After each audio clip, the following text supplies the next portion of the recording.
couch, my little lounger. Amazing. I got really lucky when I found it. But how are you? Thank you. Thank you for waiting for me.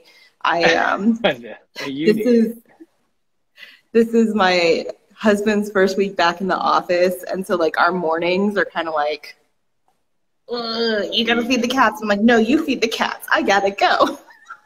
I gotta water my plants, and I gotta go. Yes. It's weird. Re-entry is weird. Yes, it is. I want to say a quick hi to Uni. I haven't seen Uni in a long time. I know. Uni, you're awesome. Yeah, she is. I think she's been on a social media break and getting stuff done in the background, which is totally fine. As it's so funny how we get in this place where if we feel like, and I've heard many people say it, I feel like this too, when you take like 2, 3, 4 days off or 2, 3, 5 weeks off, you feel like you're no longer relevant, even though you're actually getting stuff done. You might be getting paid, like you're doing all the good things you need to be doing, but you feel like you're not culturally relevant if you're not visible. And that is not true. So what's up to you? I hope you're doing well. Can we get a quick tour, even though it'll be completely in vain on the podcast?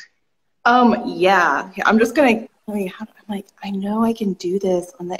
It's been so long since I've been on Instagram. Really, like I made a few posts. Yeah, I'm just gonna keep it on the tripod so I don't have to set it up. But I'm gonna flip it. There we go. There you go.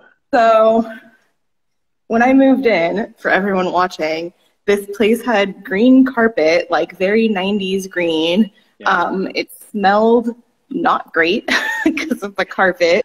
It had fluorescent lights. And yeah, I mean, I'm still setting everything up. So it's not like wonderful and perfect. But that's okay because I think we don't often see enough of what's imperfect on Instagram. Or nice. Like we don't always see, this is like, we'll turn on the lights. So I have my ladder barrel and the core line in here, some tools on the ground. Yeah. This is a small little room. It's about 100 square feet. Then the hallway is back here. I'm finishing up some stuff. I've got like a huge back parking lot and then the bathroom, which, it's just a bathroom. But I think a lot of the times, especially in the Pilates sphere, we don't always get to see the in progress. Yes. We don't always, and I think, when you see these studios and you're like, oh, dang, that's really beautiful. And like, you might see like a before, after, like I posted one where it was just like, hey, this was the before, this is the after. But I'd also been posting to the stories like, I'm doing this, like, this is going on. Like my husband really helped. He installed dimmer switches and like he helped with like the light fixture, So I think it's good for people to know a lot more than you might think, especially if you're moving into a space where, the rent's a really sweet deal because it hasn't been worked on since 1994. Right. There's just a lot more that goes into it. And I know there are people, who move into more commercial spaces and they'll build out a studio from scratch. Like they'll be able to get like a build out allowance from the commercial landlord. My landlords are just like 3 cousins who inherited the property basically. And so I had to negotiate for everything. I had from the get-go with the city, I had to negotiate. Like to be in this space. But I think, one more view. So Jeez. When I saw this, so I'm in Sunnyvale, California is where my studio is. And this is the first the first city my husband and I moved to actually 7 years ago when we moved to the Bay Area. And I think I had mentioned when we had talked that I had been when I was last on, I had been looking for a space. And like nothing. There was nothing. And I remembered this street, and on a whim, I drove by. Here, let me drop this. So I don't know if you can hear that. There are wild parrots here in Sunnyvale. What? And they're flying. Yeah, and they're flying over. And then I got my little, like, wild, like, my little bed out front. And I don't know. I just think the street is so, like, friggin' cute. Wild parrots? Yeah, so they have them in San Francisco, too. They're just parrots, pet parrots that people had released, and then they formed, like, their own flock. And so I love that I get to, just like when I moved here and I first heard them, I was like, what is that? What is that awful sound? Now I know. I'm like, oh, it's parrots. That's so cute. I mean, it sounds, they squawk, they're loud, Yeah. but I like hearing them. I love being back in the town where, you know, we first moved here. Yeah. And it's really great to be moving in or establishing a business in a place that really does value small business. Maybe not when you're dealing with zoning, but when you write to city council and you're like, hey, I read the municipal code. This is what it said. Like, let's do the thing, because, you know, you really do have to. Well, I do distinctly remember saying last time I was on, life is political, business is political, everything is political. And having to deal with city council, like everything I had to deal with to be able to open here and establish a business in this space, it was political. Yes, yes. And, you know, there's no arguing with that. No, exactly. I love what you're saying about like that being a town. The way I put it is that I have a heart for my city. So I wanted to be able to live, work, play in that respective space, right? And then in that way, you're giving back. And when you do stuff for your studio, or you do a community class, or anything that you do from now, points people back to something that's already in their backyard, something's already in their neighborhood, right? So I love that. Like, yeah, I know that at the heart of it, private Pilates or duet, like a small intimate experience type of Pilates. I know a lot of studios say, well, that's just how it's done, but like just economically, it's in its own way a luxury. And that being said, I still did want to move into the community and like provide a service that's just not here, because basically what exists in Sunnyvale are two 12-person studios.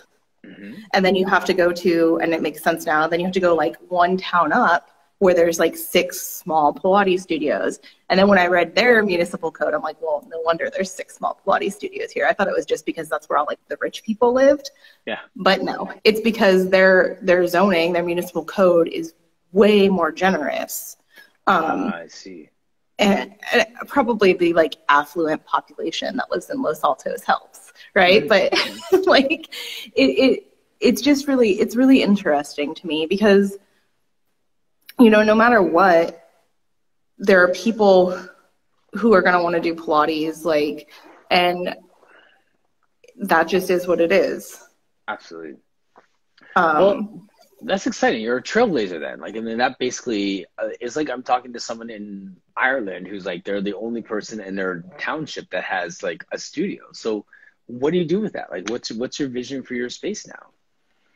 Okay, so I'm a freshie, right? Like, I was working at other studios. They had that, you can't take, like, even though you've worked here, these are our clients. You can't take them with you. Yes. Yeah, so I have, not technically enforceable in the state of California, but I don't have any, you know, I don't have any private clients. So I'm like I'm legitimately building a business, which is, it actually is really exciting. People keep saying to me like, oh, you must be so stressed. And I'm like, no, I'm quite the opposite. Like, I feel free. And I know you were asking Pilates Unlimited where she's at. That's Karen Sanzo. I've been taking privates with her.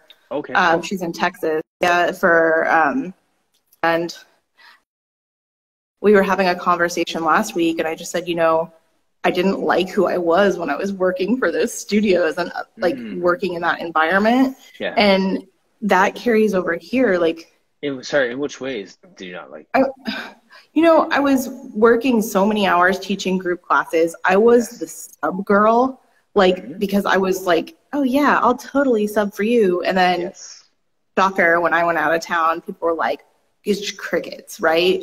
So I was working so many hours a week. I was like underpaid, in my humble opinion. All right. Underpaid. I didn't feel valued or appreciated. And I mean, someone said, I can't remember if it was my husband or like if I was reading some section, like some internet thing, and it was like, look, a workplace can like pay you poorly, not respect you, and like not have like, it was like three things. It was like that, like classic, like three things. And it's like, you can only really get away with two. And I felt like it was like that, like triangle where, I didn't feel respected.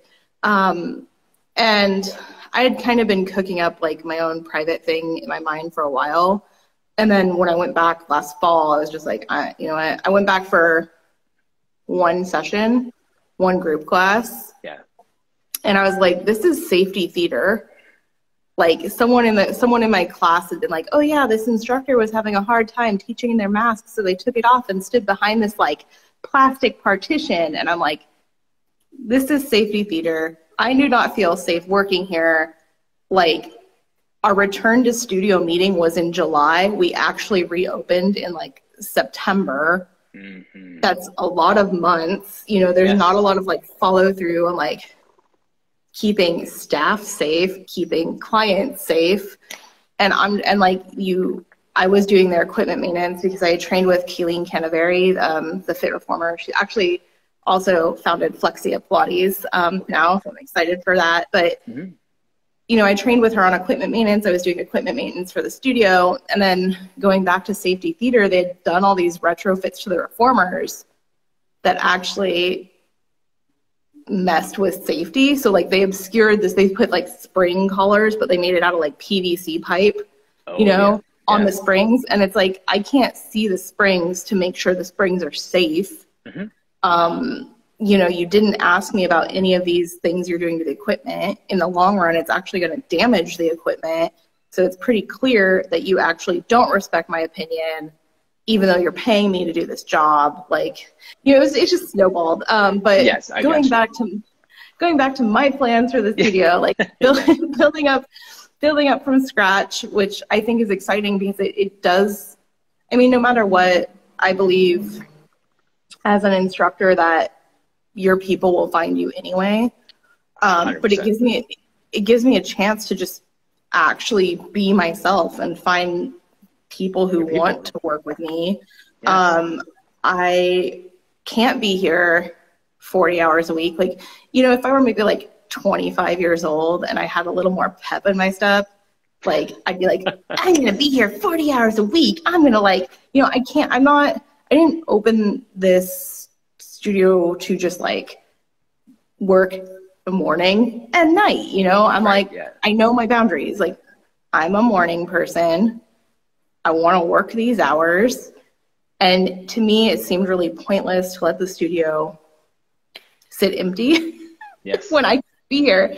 And so part of my plan, because this is something I wish I had, is I am like making use of the space available to other instructors to build their own business out of and to like just run their own business from. And I want to be super clear, they're not employees and they're not independent contractors.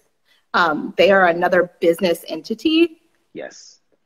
And I'm my own business entity. I want zero control over how they run their business. Yes. Because I really feel that in the Pilates industry, especially in teacher training, we learn almost nothing about running our own, we learn about like the ins, like, this is how you do a teaser or whatever, but no one ever says like, oh, hey, go talk to an accountant, like talk to a lawyer. Right. Like these are the business, if you want to run your own business, like these are the business basics. Like you need liability insurance. Mm-hmm. And I think a lot of people are maybe scared to be their own business entity. Of But course. it's actually not that much work. Like Mm-hmm. you know, it's responsibility, but responsibility doesn't always mean like a ton of work. A burden. Yeah. Yeah, it's not for me. I mean, I know it's not for everyone, but for me, it's not a burden. You know, I filed my LLC paperwork. Like, I applied for a seller's permit so I could sell like little grippy socks and stuff, you know? Yes. Like, yeah. I have my fictitious business name. Like, none of this is hard. And there are, you know, an LLC in the state of California, you have to pay like $800 a year for the privilege of your LLC tax. But there are other ways, like you can be a sole proprietor versus forming an LLC. And I want to give people a chance to try to grow a small business without, you know, having to commit to a 3-year or like a 3-year, a 5-year, That's great. You know, a monster lease, because that is scary. Like it's even almost like more of a, you have like a co-op basically. Yeah, it kind of is. It's like a co-op in a sense. I mean, or timeshare. Yeah, maybe more like a timeshare. Yeah, like, but you know, I think that there's also no FYI, there's no shame in failing. So like, my lease is like 3 years, and I'm like, cool, let's see how this. I wouldn't call it failing because I'm not like failing, like, but my lease is 3 years long, and if at the end of the 3 years I'm like, I don't think this was for me, then I can just like fade out, like exactly, just like fade to black. And that's not, by no means is that failing, right? That is, you know, we overuse the word pivot, but like that's, you're saying like, okay, now I'm at this place where my next step is taper that off and open this up. I realize that I'm going to do more workshops now, and workshops have been going well, or whatever it is. But yeah, I mean, I think that's it. And you're going to attract. Are you actively looking for those other people, partners right now, or have you kind of just been bouncing around certain people that you want to? Yeah, I am actively looking. I posted on Craigslist in like the, you know, job section, which I was like, this single posting cost me $75. Is this a joke? Because I've never had to pay to post anything on Craigslist before, and I was like, ew, this is gross. So I posted on Craigslist. I posted in like a local Facebook, like Bay Area Pilates network. But it's actually funny because in that group, in that Bay Area Pilates network, there's a certain teacher who is a business coach who took it upon herself to tell me I was going to get audited for my business model. And I'm like, I have spoken with not one, but 2 lawyers. You are not a lawyer. You are not an accountant. Like, blocked and blessed, see ya. Like, I don't care what boards you were on. Yeah. Like, I don't care how long you've been teaching. I don't care that you had a studio for 20 years. And like, you know, I don't care about any of that because you're not a lawyer. You're not a business coach. Right. Like, goodbye. Like, and so I actually, before I posted, you know, my like what I was doing, I just preemptively blocked her. I was like, I do not want to see her comments on my post about how I'm going to get audited because she gives like bad business advice. And I understand. I think that my opinion. You're being so careful with your words. And I love it. You're just like. My opinion is that historically in the Pilates industry, there has been a desire for a lot of control, a lot of control, right? And I want to find a new way in the Pilates industry. I don't want to follow the same path others have followed because it's tradition, or that's just the way things have been done. Because that's just the way things have been done. That's just the way we do things. Leads to a lot of rot and just like nastiness in the industry. Because if that's always the way we do things, that leaves no room for creativity. That leaves no room for other people to just explore. It's a system that's designed to keep a certain subset of people doing well, and then to keep everyone else shut down. So I put no faith in like, that's just the way we, like, yeah, fine. There's some, like, I guess there's probably some benefit in some fields to that's the way we've always done things. But like, I mean, I follow you. Like, there's a place for best practices, but critical thinking should still be like paramount. Like, you can't just do things this way because that's the way things are done. Exactly. And I mean, I think at the heart of it, like that whole debate with that woman, I call it like, I'm like, that woman, you know, she said she had the gall, and I know someone who used to work for her. So I know some things, and she had the gall to say like, well, it's just better to have employees because everyone deserves sick pay and sick leave and like all of these benefits. And I'm like, and yet they may have it on paper, but what hoops do they have to jump through to get their sick leave? Right. What do they get? Like, 'cause I had sick leave at the studio I was working for. I had a medical procedure. Do you know what I had to do to actually get my leave and to get my pay? It was ridiculous. It was like, we need a note from your doctor. I'm an adult. Like, you don't need a note from my doctor. And yet, like, so I'm hoping that as kind of things reopen, more kind of teachers in the Bay Area, look kind of like South Bay area, this part I'm in, will consider like, oh, hey, maybe I should check out this space. And when I say like private, like I don't care how you run your business, I mean it. Like, I have and like, it's private for your clients. I have no intention of being here when you're here, just like I don't want you here when I'm here, right? Because when I was working at other studios, and I know we all have to do what we have to do, but you know, I'd be in this space that was not much bigger than mine, like maybe 600 square feet in the, you know, the one big room. I'd be in there teaching a duet. Someone else would be in there teaching a trio, and then, hey, here's the quad. And like, I'd be like basically shouting at my client, and it, you know, I'm like, and how much are they paying for this session? For this private session? Yeah, like this like private session. And I don't know if it's like, because I'm like, my brain just works differently, right? I have a problem, like I have a processing issue with like noise here, you know, and I'm like, this isn't good for anyone. And so I want like a truly private, intimate like experience.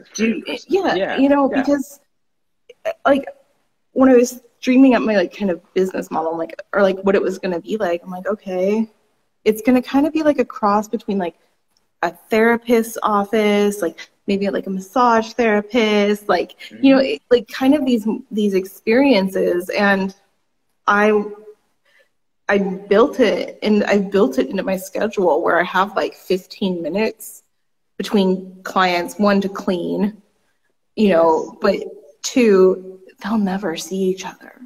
And I think that's kind of nice. That's just what I like. There's both, right? I feel there's a benefit in both, in that like when you have those kind of, I keep using the word intimate, like those connections with people where you can do that, and then they feel like this is their safe place. This is truly their safe space, and not have to cross paths with someone else. But then there's also the fun times I love where my clients get to know one another because there's that overlap. And then there's this banter that comes with like, oh, he's really rough today, you know, like sort of thing as they're walking in and walking out sort of thing. So I like that interaction where people feel like they're part of a greater family. So the common thing that all these people have is me.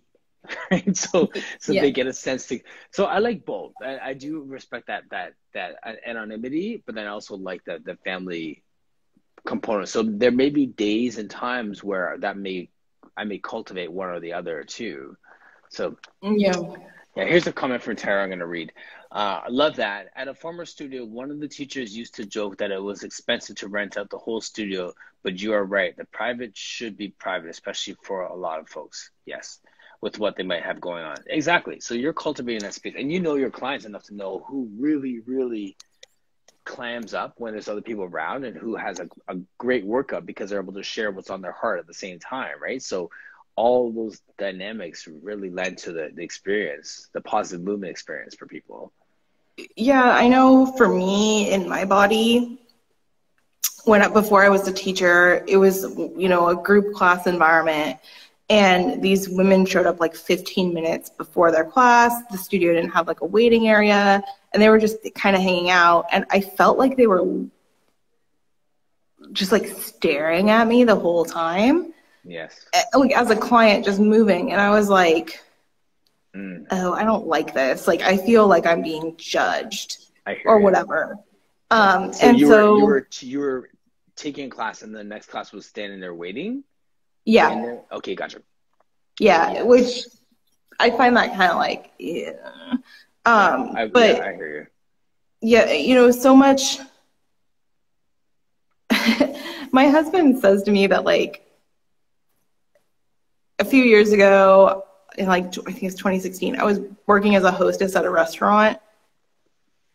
And I was like, why do we do it like this? Like, why am I printing the menus every day? Like, all we're changing is like a cheese or two. We're going through so many pieces of paper. I always question the process. Like, yes, why is this done this way? When I worked at a studio or for other studios, it's no different. And what I did or what I'm doing with this space is I'm building the experience I would want to have as a client. Yes. So sure. Not to get too, I'm going to make my little Silicon Valley like TED Talk fingers.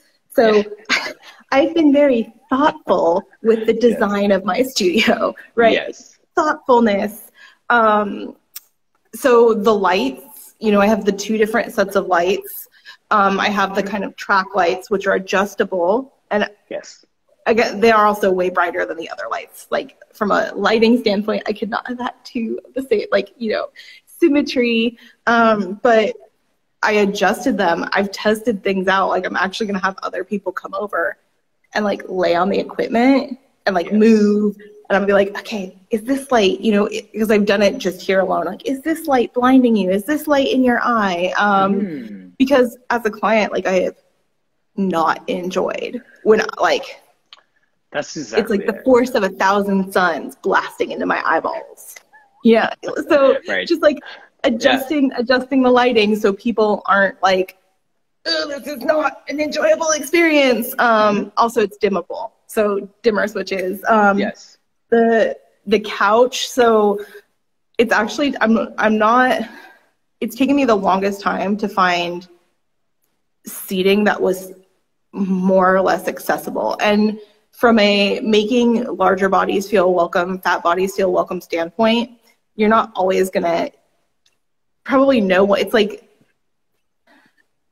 I don't know. I'm like, what fairy tale is this? Like, no one thing is going to be potentially comfortable for all bodies, right? But when I've been shopping, I'm like, okay, I need something that's more accessible for someone in a larger body. So I need something that's like not like those, I just need comfortable seating. Even though they're not going to be sitting here hanging out forever, it's like I need comfortable seating. I went to visit my parents in Reno recently, and my mom and I were like going to some thrift stores, secondhand furniture stores, looking for seating.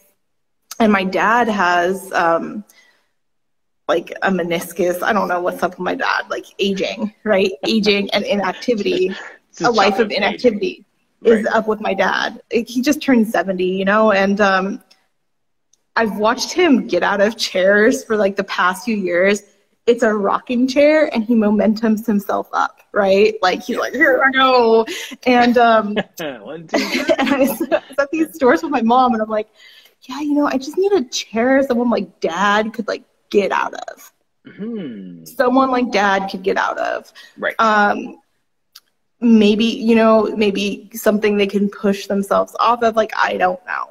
Because he came, my dad, my family came right after my husband and I moved into our house, like I think it was 2018. And we had gotten like new furniture, like, and my dad goes, oh, this furniture is for young people. Yes. And I was like, that's when it, like, the Those are seed started to get sensitivity planted in my things. head. Yes. I'm like, Yes. oh, I thought it was just like a super stylish Thank you, chair. I Kathy. thought this was just a super stylish couch. No. And then it's like, no, this is for young people, because it's so low. And it started to sort of, I think that's when the shift started to happen, where I'm like, Right. okay. So I've been really intentional and thoughtful in my Yes. thoughtful in my design, like what I've done here, or what I'm trying to do. You know, like the seating. Like I've worked at studios where they've had like, and it gets cold here in the winter. I mean, not Canada cold, but it gets cold. You know, sometimes some Yeah, winters. you can't even use the word cold, but I follow you. It's cooler. You know what? I remember one day when it was like 26 degrees overnight, and I had to wrap my plants outside. I did like drape sheets over. I'm joking. Sorry, my California privilege. But you know, it gets cold here. It rains. Yes. People wear jackets. Yes. And I worked at one of the studios I worked at. Actually, all the ones I've worked at, they've only ever had those like IKEA cubbies. Mm-hmm. Yes. And it's like, there's nowhere to hang jackets.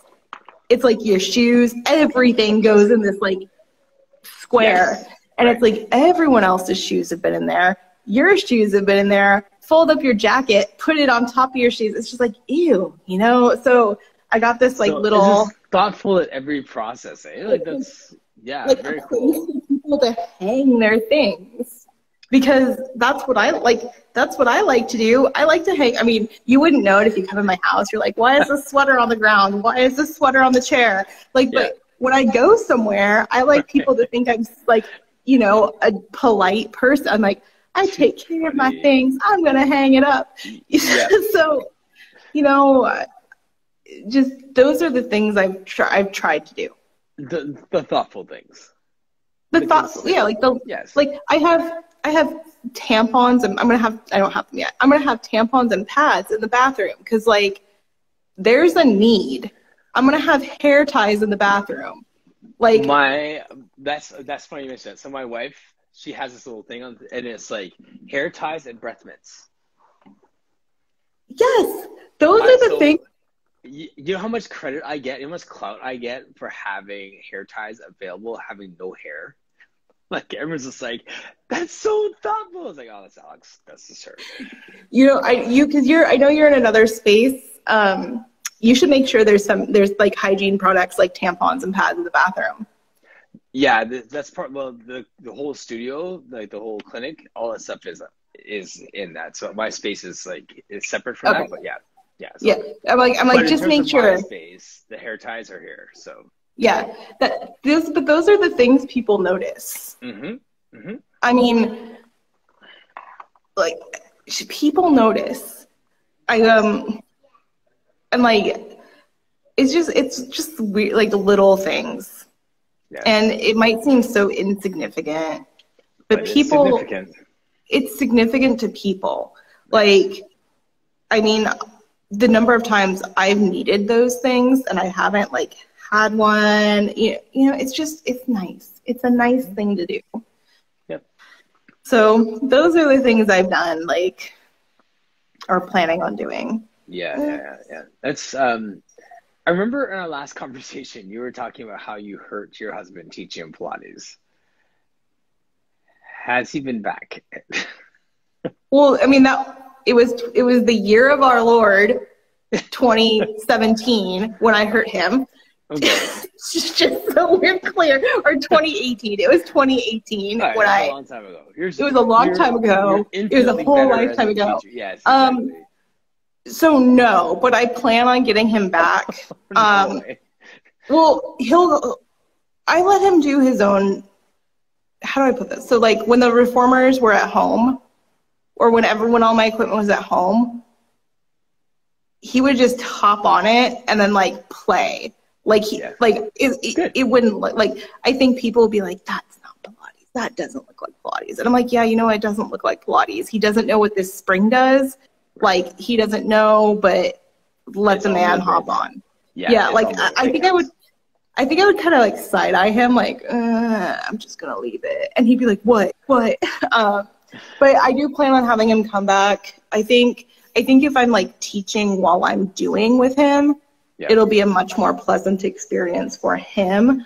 But we have our, we have our little kettlebell dates every week. Nice. So yeah. And that kind of that went on a little hiatus while I was building up the studio, because I have learned so much, by the way. Like potential studio owners, here are some life lessons. When you get an estimate for painting and it's $2,500 and you're like, and it doesn't include paint, and you think, oh, I could get this done, just pay the painter. Because with the exception of the ceiling and the trim, I painted 750 square feet basically by myself. Like I paint the walls, I did it all. And I signed the lease at the end of April. It is now almost August. And in my defense, I have been on vacation like cumulatively for like 3 weeks. Yes. But still, just pay the damn painter. Pay the painter. There's your life lesson for today, everybody. Yeah, because I would have been done, and I would have been probably open by now. And then if you don't, and then also I felt really uncomfortable. Like I had a friend help me paint the ceiling, like, and my husband. It was like 3 of us on one weekend. But I think I'm at an age where it's like I also wouldn't ask my friends to help me move. So I'm kind of like, yeah, I should have hired someone. Yeah. I should have hired someone. Don't order paint online. I was like, I'm going to order from this well, if you order paint online, make sure you do your paint math right. I was like, I'm going to order from this company, like I love what they do. It's owned and founded by a Black woman. Like I want to support this company with my money. I want to support this woman with my money. And then like my paint math was super wrong. And then I spilled half a gallon of paint too. Oh no. So make sure your paint math is right, because shipping delays are real. Wow. Yeah. Yes. Shipping delays are real. That's keeping it real right there. No polish. Yeah. Perfect pictures of look how wonderful my studio looks like. I struggled and I spilled paint on top of that. Yeah. Oh yeah. I was pouring it into my little bucket to paint with, and the can just like slipped out of my hands. It was a new can, and it was like half a gallon just like on the floor. And I mean, the floor was like covered in plastic. So because it was a plastic tarp, I like had a little cup, and I was like, oh God. And I like scooped the paint using my hands. I'm sure it was a sight. I was like, oh shit. I'm like scooping the paint with my hand into this cup. Yeah. It was probably the most pathetic sight that could have existed. So make sure your paint math is right. If you want to open a studio and you have the means for a storage unit and all of that, start looking for used equipment, because every single piece of equipment I own is secondhand. Yeah. And I saved thousands of dollars. Like I got like the Coraline So you can set up like Craigslist alert for equipment, by the way. The Coraline, I got it for $400. I have never, they didn't know what they had and they sold it. Yeah. Right? $400. The Reformer trap combo, a studio was closing. I negotiated because I know they're harder to sell because they're bigger, right? They're bigger. Who has 9-foot ceilings? Like, right? So they wanted 5,000 and I was like, will you take 4? And we met in the middle, right? We met at 4,500. Like my Reformer tower, I've had that since before the pandemic. But I got that, I got that for a really sweet deal. Like the EXO chair I just picked up, like you can just, everything is secondhand. And part of it is I know how to buy used equipment. I know what I'm looking for. Maintain them. Yeah, I know what's replaceable. Yes. Like, oh, this spring is shot, no big deal. Like whenever I buy used equipment, I'm like 75-80% chance it needs new springs, right? Springs are consumable. Like if I buy a new piece, or if I buy equipment, I need new springs. I'm like, whatever. It's like a part of the cost. But I saved so much. The ladder barrel I got that for $500 because it was summer and people were, it's sad. Other studios were closing, but I'm like, I wanted a ladder barrel. It's $500. This is a deal I can't pass up. And I think that's when my husband was like, because all of this, mind you, was in our living room. And he was like, no. He saw me looking at Craigslist the other day. Actually, it was for this EXO chair. And he saw me pull up the Craigslist post and he's like, no more chairs. No more.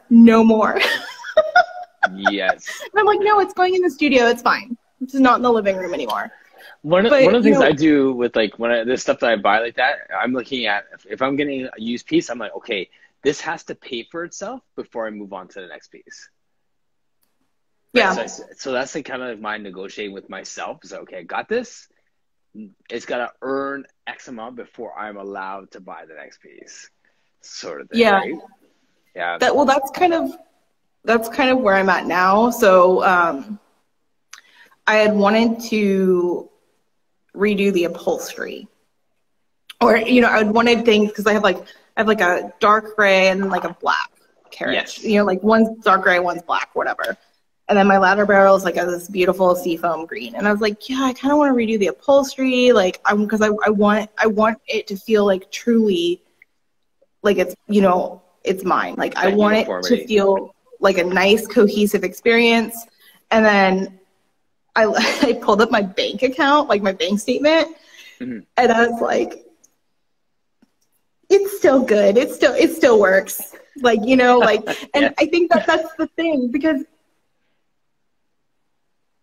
it's a series of trade-offs. And I'm at this point where I'm like, okay, this has to pay for itself. Like my next balanced body order, like there were parts, it's all a trade-off. So like, there were parts missing from my $400 Coraline. So I'm like, cool, I'll just buy it, right? Yes. But like that's mission critical. Like making my upholstery all one color because I like for the aesthetic. Yeah, that's not mission critical right now. Right. As much as in my head, I'm like, oh, this is mission critical. Like, and I had already picked out the colors I wanted everything to be. And I'm like, you know what? This can wait. This can wait until I have quite a few months, because my upholstery is not torn. It's not ripped. It's just not the color I want it to be. Right. So, yeah, but I don't know. I think that there's a lot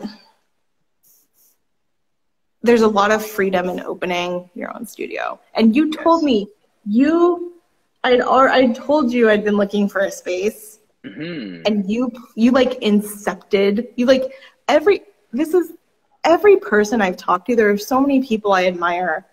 Like you incepted this kind of space into my head. Like I remember, because people need to keep in mind, all I've known is like I did my teacher training at a 12-person studio, right? Like that's where I taught. I worked for a 4-person studio. like where I taught privates, you know, all I've ever seen are studios that look a certain way. And you kind of incepted this like micro business, micro studio idea into my head. And then like earlier last year, before the COVID shut down, I had gone up to San Francisco and I had seen Jill Harris's studio, which is like 2 reformers and a Cadillac, right? Yes. And I think when people see things that again are just not usually how things are done. Right. And I'm sure, I am positive that there are more kind of like, I don't know, like micro Pilates studios than we even know. Like Lori makes moves. She hopped on to this. I see her, yes. Yeah, she has her own like studio. It's a very similar setup, right? Yes. And when you see people doing things differently, it can be very, very inspirational. Absolutely. It is. Has that been your experience? It has been, and I feel like it also there's a real ego side of it too that it gets you away from, because if you think that you have to have that storefront, you know, New York City Pilates studio to feel like you've arrived, and then you see some fabulous teachers with some small spaces, you think, okay, I'd much rather be known as a fabulous teacher in a small space than a mediocre teacher with a humongous space. I'm not knocking any other teachers, but like if there's one thing that's going to be priority, it's going to be the quality and the movement experience of the people, and that can happen anywhere. So this is what gives me permission to have a small space and to do it really well, instead of having this big glorious space that could or could not be good. Like that's not the thing that is the most important thing for me anymore. So yeah, the truth of the matter is, like, if I hadn't had 2 cats, if my like neighborhood ordinances had allowed for it, if like, you know, I knew my husband was definitely going back to the office, like if my house were set up a little differently, the truth is I probably would have done something like this for my home. But like, you know, it wasn't a possibility, so I created the possibility here. And oh yeah, Blossom Pilates, she's on. Like she also has like a smaller studio. And I think that sometimes we have this idea of what being successful as a teacher looks like, or being successful as a business owner looks like. And it's like that studio that's hustling and bustling, and there's like, you know, you're pulling in like I don't even know numbers, like $500,000 a year, and that doesn't work for everyone. And I told my friend CJ, because she's seen it all, right? She has seen it all. Yeah, small and mighty. She has seen it all. And, you know, she said, she and I were just talking about like studio models, what we've seen go right, what we've seen go wrong. And I said, like, even if I could expand, I don't know that I'm going to want to. Like, because, you know, I think so many teachers want to serve, you know, we want to help people. We want people to feel good. We want to make ourselves as accessible as we can. We don't want wait lists. Like we want to just like everyone. Yes. But at the end of the day, if we open our hearts up to that many people and we step outside what we're capable of, because we have people who are like, you're like, oh, you know, they really need it.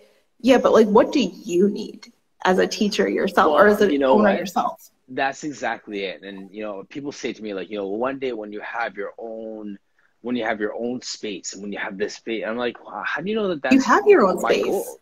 But I mean, like my own, like complete, like massive studio, whatever it is. And that sense of like, well, how do you know that's my goal? Like I want to be able to travel and teach more. And like what Michelle said, I want less overhead. I want a space that can connect with a greater community, because there's chiros and there's personal trainers and stuff here. So I can help with this, connect with this community, but then also I can leave to speak at a conference. I love public speaking. I love teaching workshops.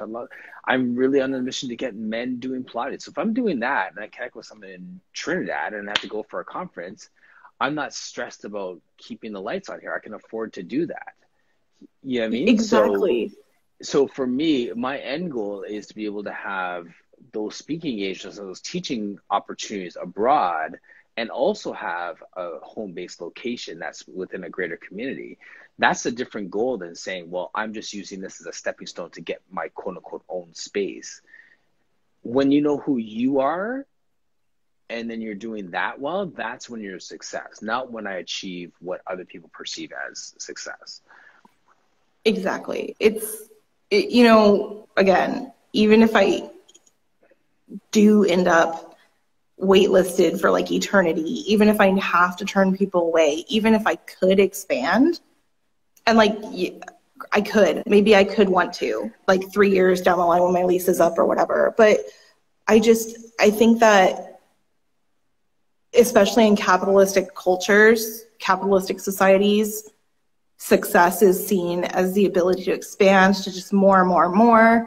But I mean, some of this is also just my own economic privilege, my own privilege in my life. Like, my husband works a tech job, right? Like, I am not the breadwinner. Like, I am not, I mean, my money is my money, like, let's be honest, like, but this is for me. And his job affords me the ability to do what makes me happy.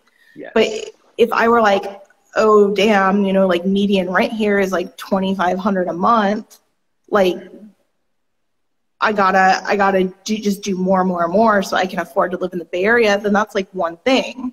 Yes. Right. But I think that it's, you know, it's always a nuanced situation, but also just considering, I don't know what it's like where you're at, or I'm just curious to hear from other teachers actually. Like, is there a teacher shortage in your area? Are you a studio owner having a hard time finding teachers? Like, why do you think that might be? Is it the cost of living? Is it your pay? Like, if I knew I could open a bigger space, if I knew I could pay people at least $50 a class, $50 an hour, whatever, I would do it. Okay. Because I think that, but I want to be able to pay, I would want to be able to pay my staff, my employees, wow, what I interpret to be a fair wage for the work done. Yes. What I interpret they would need to be able to sustain life in the San Francisco Bay Area. Right. And I think that part of the reason right now in the San Francisco Bay Area, anyway, there's a teacher shortage, is the cost of living. And I know you're like near Toronto, right? Yeah, exactly. 30 minutes away, 20 minutes away. Like, yeah. It's incredibly expensive there, yeah? Yes. Yep.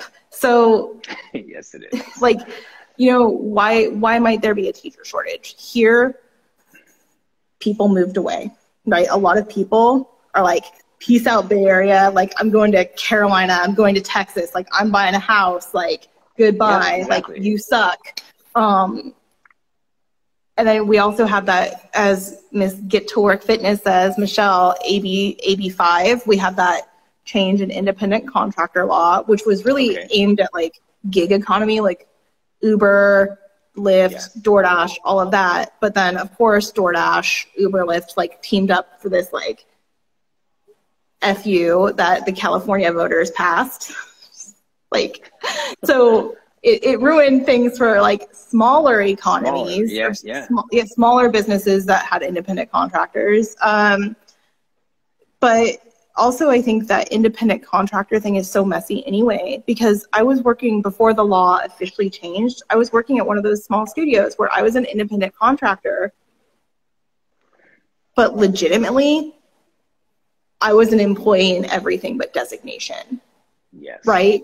And so there was like, yeah, AB5 might suck, but there has been historically a lot of abuse, and I'm going to call it abuse, and like misclassification of people, of workers on purpose. Right. But, you know, I think that I just encourage other studio owners to examine why there may be a teacher shortage. I don't know. Is it like that there for you? Is there a teacher shortage? I don't think so. I don't think so. If I could just point the camera out the window, you'd see Lifetime Athletic right next door, like physically across the street. So there's instructors there. There's a few smaller studios in the area, a bunch of boutique studios I probably don't even know about. Like Bianca was on here earlier, and she's, Stott is based out of Toronto, so there's a lot of small studios. So yeah, I don't think so. It's fair. So we gotta keep working on that. Yeah. Yeah, Tara's exactly. comment, like, I was reading that. Yeah. yeah, so much abuse in this industry, and a former studio owner kept wondering why we all left. I know, right? Well, It's Allison, a mystery. thank you so much for your time. I like, it's so fun to just catch up with you. I'm so excited about your space. Yeah, sorry, I feel like all I do is just talk. I'm like, You know what's funny? All I do is listen. So that's it's perfect. I just set people up to just talk forever. That's just how we roll. Yeah, but I want to thank you for, incepting that like micro business idea into my head. And like, I think, and all the people you've interviewed, like they're just, I think what you do is valuable because people can see there are so many different ways to exist in this industry. And like, it's not just what we've seen, right? It's not, and because there's always something else. Like, oh yeah, and then all these small Root and Reach Pilates, they also have like a micro business of a studio. Absolutely. Like, if you don't think you want it, you don't need a giant space. I'm going to connect you with Allison Crouch. She's in Toronto. I just wrote it down. And she has a business model very similar to what you're talking about. It's very, very similar. Like you should talk with her because she almost has like a co-op type model, for lack of a better word, where there's 2 or 3 people who own their businesses out of her space.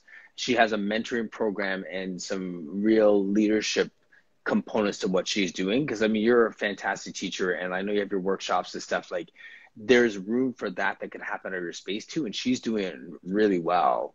I'd love to introduce the two of you. Yeah. Oh yeah, I'd love that. I think it's just that, like, when people have been messaging me about the space, I'm like, hey,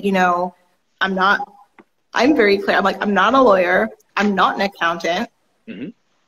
But there's this great book published by Nolo Press, and it's like a guide to small business startup in the state of California, right? Oh, yeah.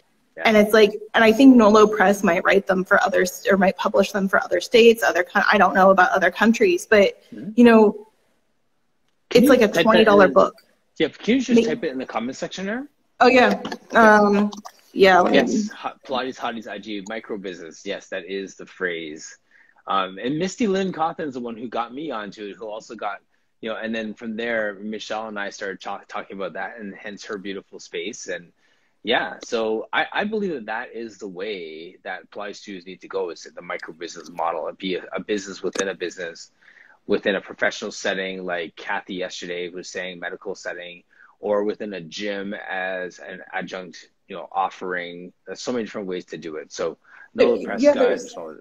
It's something like that. The thing is, like, I think it's in the state of California, like under 5 employees, like there's no good designations. So I wouldn't even say, it's like, am I a small business if it's just me? I don't think I am. I think I am a micro business because it's just me.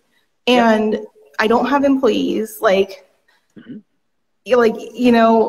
guess I could, so what I have to do is different, right? Even though there are some things because of COVID, like I was told I have to fill out the vaccine verification form for myself, which made me laugh. I'm like, okay, so I guess I'm my employer. Yeah, I'm like, sure, okay, right? But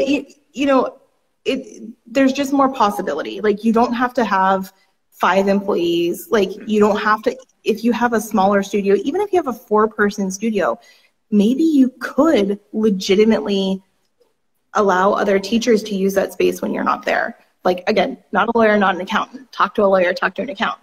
Right. which I think is underutilized in our industry.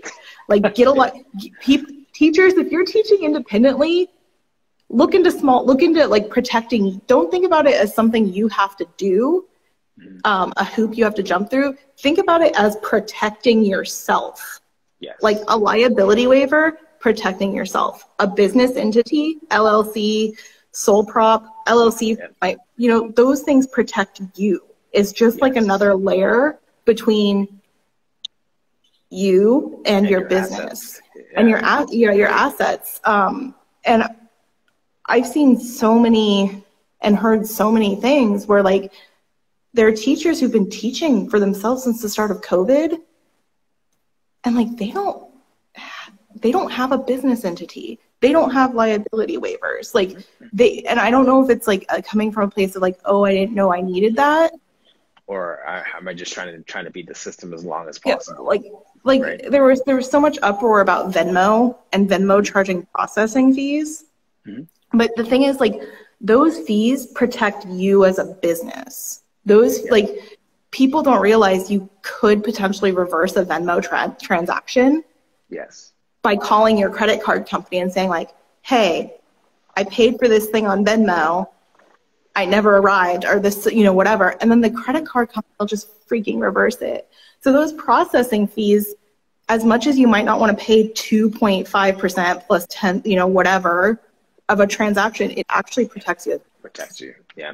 I think that's the thing to be said with a micro business. And just for those of you who start to research it, a micro business is, yes, just a one-man show, one-woman show, maybe 2 or 3 people.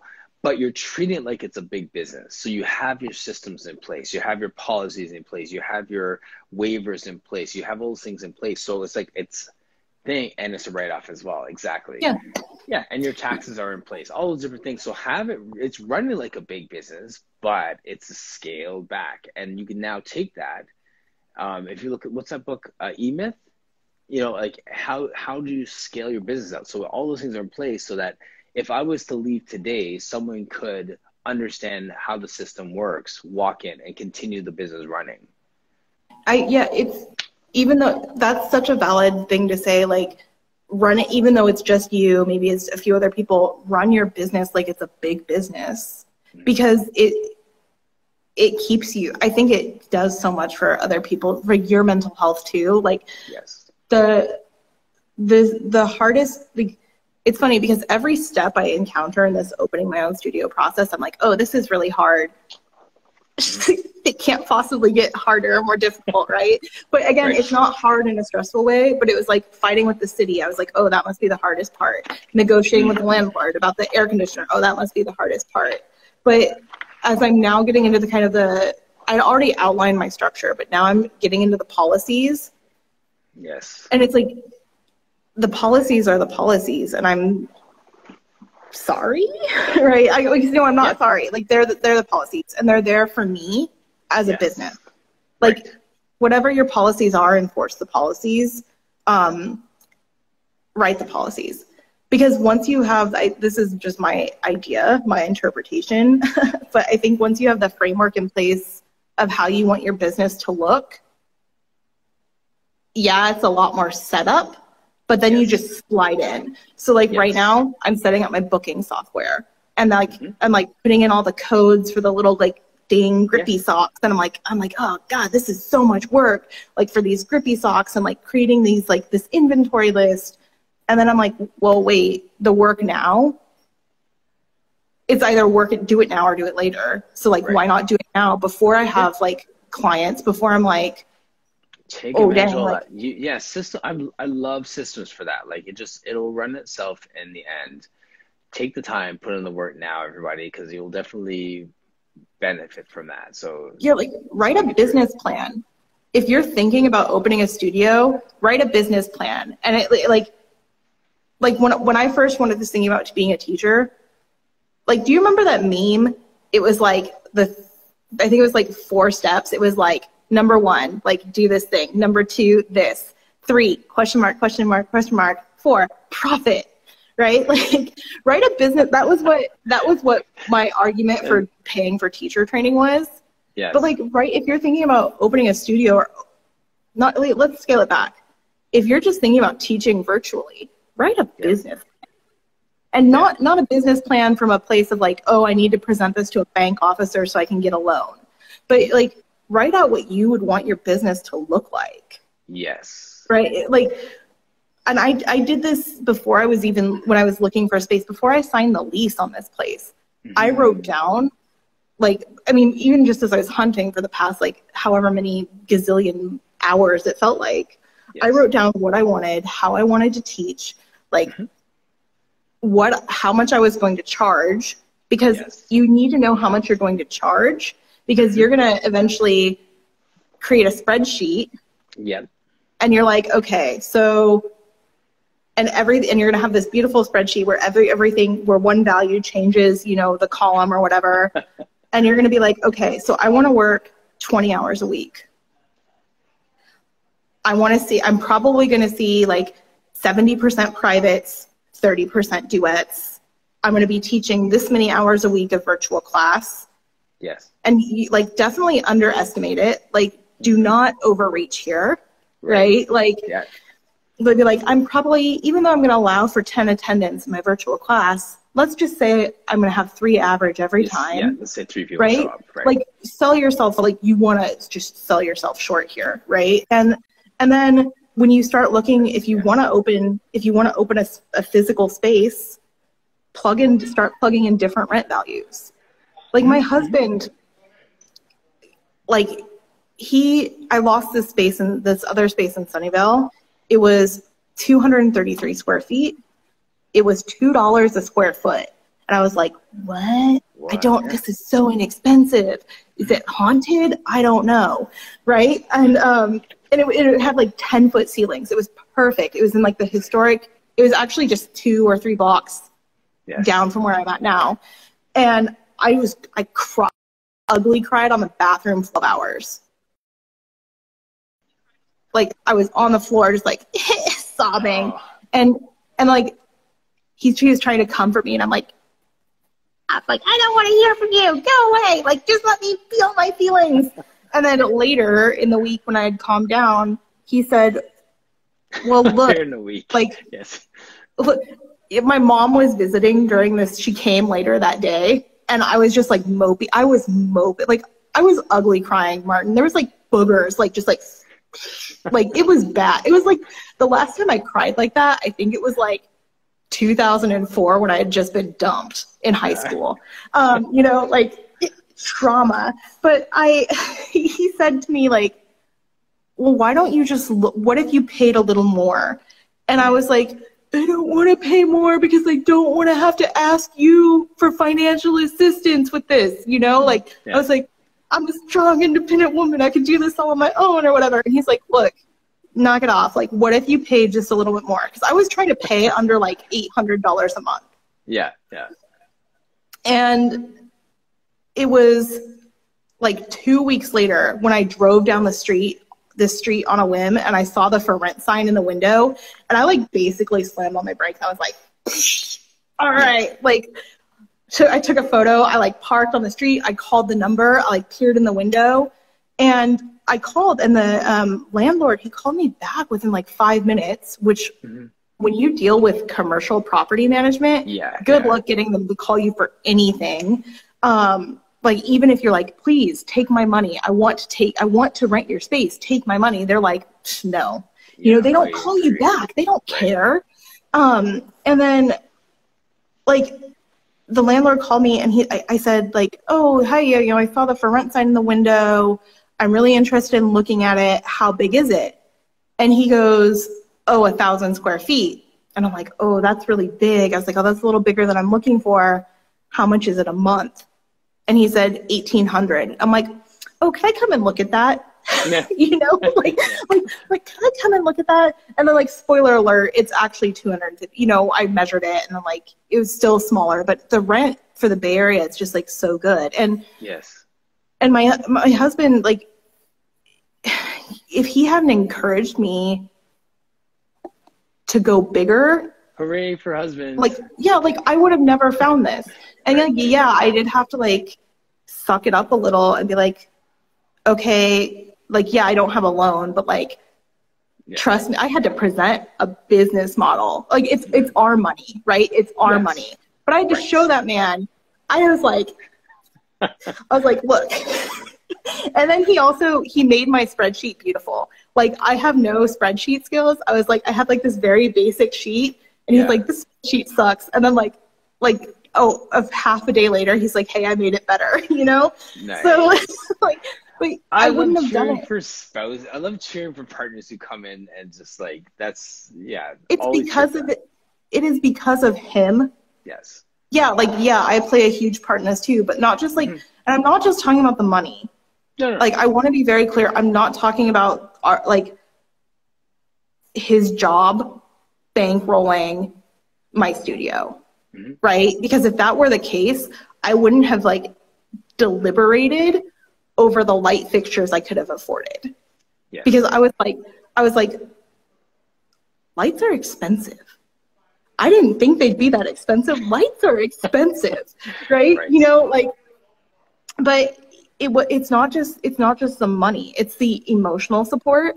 It's the support. Like, he installed my Coraline ladder. Like, he hung the lights. He changed out like all the outlets because they were that gross like 90s almond color, which personally I just don't vibe with. Like, you know, he changed them all out to white. Like, he helped me paint the ceiling. Like, he's come over and he's done these things here. And if it weren't for him saying like, hey, why don't you just consider going a little bigger, like go for it. Because when I plugged everything into the magic spreadsheet, my break even point, it's actually like I'll just be honest with everyone. It's like 10 clients a week. Yeah. 10 clients a week. Right. And I'm like, okay, yeah, it's going to be some build up. But you know what? This is doable. Yes. But there's that scary part where, you know, I don't have the clients. Makes the dream work. It does. It's like, I don't have the clients. So yeah, there are probably going to be times where I have to like cut myself a check from our personal checking, deposit it into my business checking to pay rent. Cause that's just the reality. For a season. Right? Yeah, like, exactly.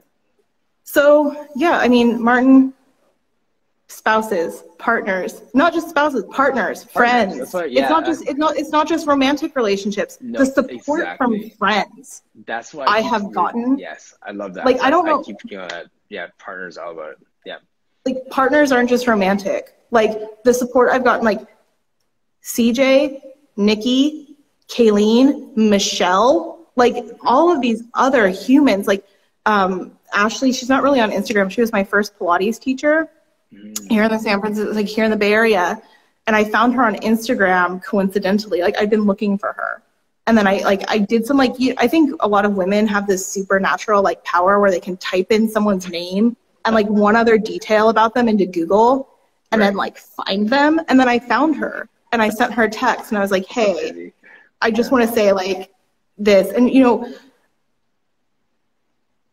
when I signed I asked her so many questions because she had her own small studio. She's moving to Sacramento now, but she's had her own small studio. And I was like, hey, like, how has this worked for you? Like, what have you done? And like the support I have gotten, and like my friend Melinda, every time I was like, oh, I might have found the space, come look at it with me. She came, and like, she's been a Pilates teacher for like 12 years, I think. And so she had really good insights, right? And like, just everyone, you're a friend too. Like, everyone who has given me insight and supported me, like from the numbers to like all of that, like, it is so valuable. And I've always been, I think because I've always felt like an outcast, or like historically in childhood. Right? Like, I was bullied in school. Like, I didn't have a ton of friends. I moved to Reno when I was like 13. And like, you know who are really historically terrible people? 7th grade, 8th grade girls. So yeah, like high school, middle school were really great for me after moving. But like, I've always felt like I've like kind of from moving to Reno from that point forward, I felt like I've always had to do everything on my own. And I don't know if it's just getting older, or maybe just being less guarded and less like kind of just letting go of like the wounded teenager that still lived, and sometimes still she's like, hey, what's up? Don't trust Right. people, right? Well, you heard But that when you were just talking about your husband saying, well, why don't you go for something a little bigger? It's just like, well, that was almost like, but that would require me needing help from somebody, and there's no one out there to trust. yeah, like Right. I don't want to ask for help, right? But right. you know, everyone, it's a community effort, except for that one woman who's blessed and blocked and blessed. F you woman in the San Francisco Bay Area Facebook group. Like, I don't care that you're a business coach. Full circle. Yeah, like, you know, everyone except her, with the exception of her, like, like, she's not my people. You know, I think that community is so important. And and the Pilates community, yeah, there are some people where you're like, ugh. Mm-hmm. But even, you know, even though they may elicit that response in you, I'm sure there are people who really love them and hold them dear. Just as I'm sure there are some people who have listened who like saw that you were talking to me and they're like, oh, hell no, not this woman. You know, like. But, you know, I'm sure we both elicit that in someone. Oh, they're too positive. They're too warm and fuzzy. Everything's wonderful. I have no time for that, right? Like, I'm yeah, sure like I don't trust overly positive or bubbly people. I'm just like, right. I mean, I'm a cynical person, right? But I think that the community, like, just, it's so valuable. And like, I really could not have even dreamed of this alone, like without your, like, you're talking about the micro business, you know, and that doesn't even have to apply to a physical space. Like, again, if you're just a Pilates teacher and you're teaching online, like, and you're like, I've got my people, like, you're a micro business. Yep. Like, that's a consulting-based business. It's not a bricks and mortar-based business, but it's a micro business nonetheless. Yeah. It doesn't have to be brick and mortar to be important or be valid, and you don't need to have a brick and mortar space to be important or be valid in the Pilates industry. Like, regardless of what you have been told is success. I've run a business since 2002, and this is the first time I've had a physical location under a year, like 1 year of a physical location, all since 2002. Have you only been there a year? Yeah. That's so exciting. Well, when's your anniversary? I believe it's July something. Soon. I should. You're like, oh, it just passed.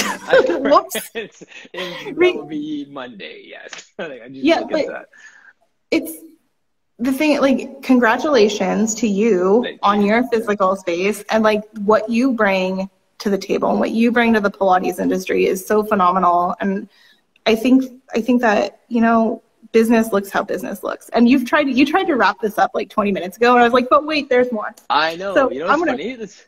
Yeah. Well, as you know, friendships, it's all about the goodbyes. Like, we're on a third goodbye right now, right? So this is where I'm like, just kind of let it ride. I have no one looking for me right now. It's all good. Yes. Black hole. I black holed you. Like, you got sucked into like my galaxy. I'm just like, whoo, time travel. But it's all good stuff, right? So that's why it keeps, like, you know, I love the conversation. Teamwork makes the dream work. What's the sound bite? Michelle just said sound bite. The sound bite, I think, is when you're talking about micro business and how it doesn't have to be bricks and mortar and all the good stuff you were saying earlier about that. Anyway. Do the damn thing. Like, you know, and again, it's not, like I said, it's not failure if you bail, because you still learn something. So like, if at the end of my 3-year lease, I'm like, damn, I put like I've literally bled in here. Like I nicked my finger a little when I was like scraping some paint off of something, and I was like, how? You know, but it's like, I put so much effort into this studio, right? Into this physical space. But if in like 3 years when my lease is up, I'm not feeling it, I have no problem just being like, you know, I tried, not for me.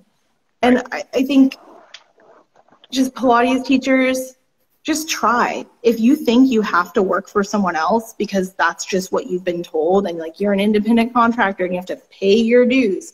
Like, when I opened this,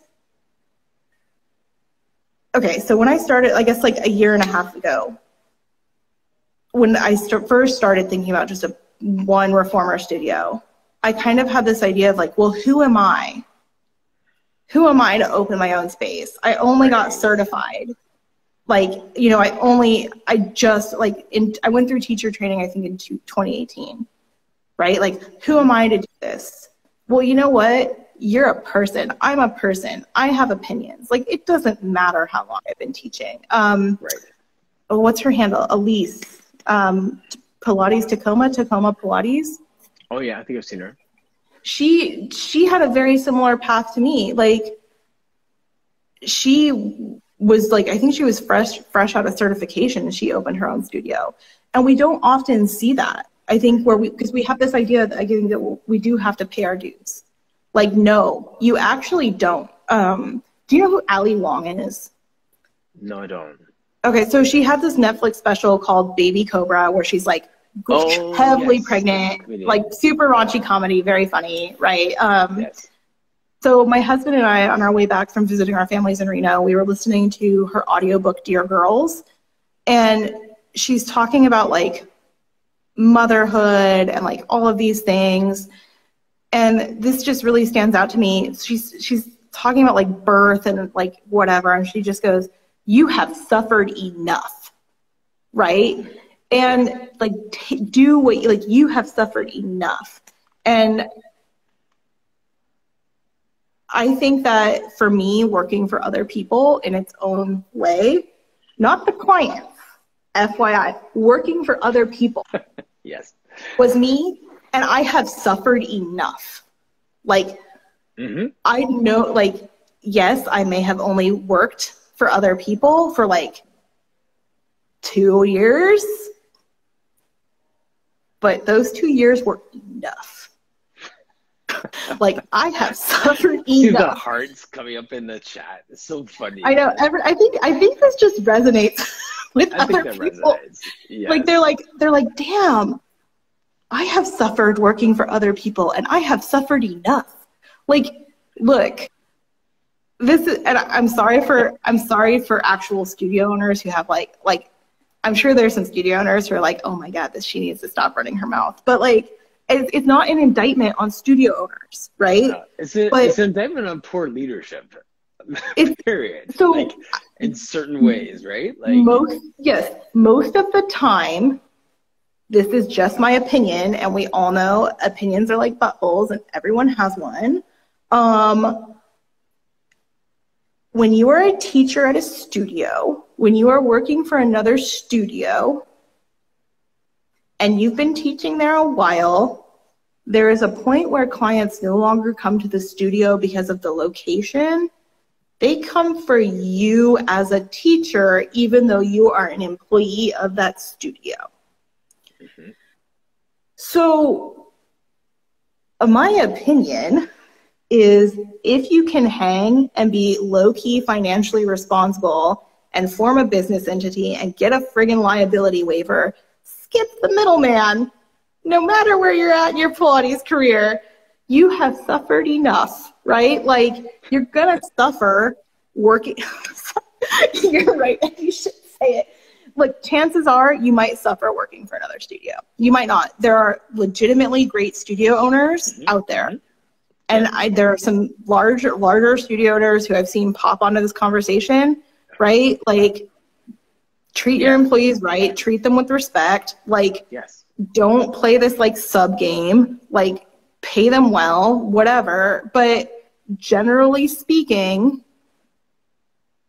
if you're working for a studio and the studio owner isn't also in there busting their nards, teaching alongside you, you're probably going to suffer. Like, that's not literally alongside you, but I'm talking about Pilates teachers who are studio owners. Yes. And then studio owners who are maybe certified, but they don't work there. Like, they don't sub the classes. They're not like, look, just skip the middle, man. Just like the middle person. I shouldn't gender that. Skip the middle person, right? Like, look at where you live. Look at what you need to form like a business entity, and it could be a sole proprietorship. Every state has different laws. Look at, like, you can take payment for your classes on PayPal. Conscious Counsel is a great company, is a great law firm that they do liability waivers for like the wellness industry. You don't need booking software. Like, it's called a planner, right? Like, when you go to the hairdresser and they're like, they bust it out, like, you don't need that. Maybe you need the Zoom. Like, you know, you can probably do it. Chances are you've got this, right? Just like you have suffered teacher training, just the act of teacher training, you have suffered enough. You have suffered enough sitting on that hard ass floor for 150 hours, observing other people teach. You're good. You're golden. Just do it. And that is business. About my previous experiences. No, that's our business podcast on Business 101 startups. Thank you for joining us today, and Allison will be back.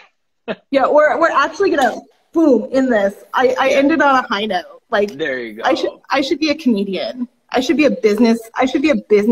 Well, anyone who's a Pilates teacher can apparently like be a business coach. So throwing shade at that woman. I should be a comedian / business coach. Right.